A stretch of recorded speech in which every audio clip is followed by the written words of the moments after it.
You need to say no to boring backgrounds for your products as a business person in this time. Like, you really, really need to say no. Hi besties, welcome back to my YouTube channel. It's your Precious Kings.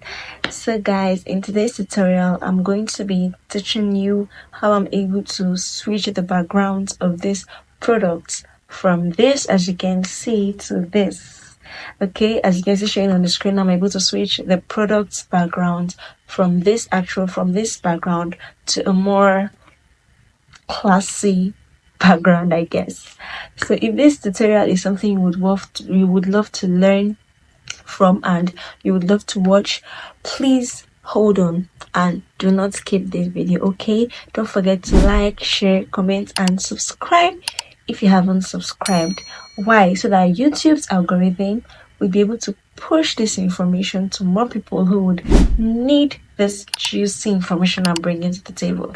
Okay guys, let's dive in. So for you to do this, you have to open your CapCut app, then you tap on new project, and then you import the background image you want to use. For me, this is the background image I want to use.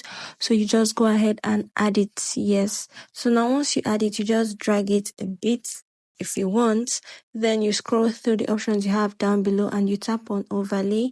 You tap on add overlay and you import your product, which is snapped from me. This is the product I want to change its background.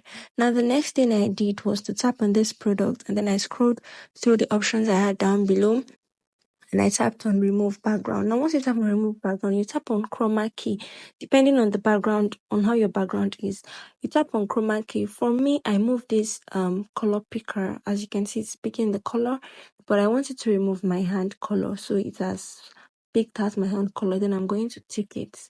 Yes. Now, if your picture does not have that, you just go ahead and tap on auto removal, and it will basically remove the background of your photo. So from this video I'm making, you can see that my hand effect is still showing. So I'm just going to go ahead to increase the intensity so that my hand shadow does not keep showing. As I increase the intensity, I noticed it's affecting my product. So I just had to decrease the intensity. So you could play around with it till you get your desired result. Okay, so once that's done, you just have to tick on it and you go back.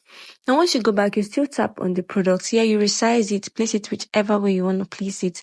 Now I still tap on the product and then you scroll through the options you have down below and you tap on adjust. Yes, once you tap on adjust, you increase the effects of this product after editing. So I played around with the brightness effects, played around with the sharpening effects, and I also played around with the shadows effect. So you could also play around with all these effects so you get the desired results you want. So that's basically it. Once you're done, you could also still resize if you notice any mistakes or anything, still resize, ensure it is perfect. Once that is done, tap on this icon over here and you take a screenshot of your products. Once you take a screenshot, it is automatically saved to your gallery and then you go ahead to crop it in your gallery. So that's basically how to do it. I hope this tutorial was helpful. I'll see you in my next tutorial. Don't forget to like, share, comment and subscribe to my YouTube channel. My name is Precious Kings. Thank you for watching. Bye.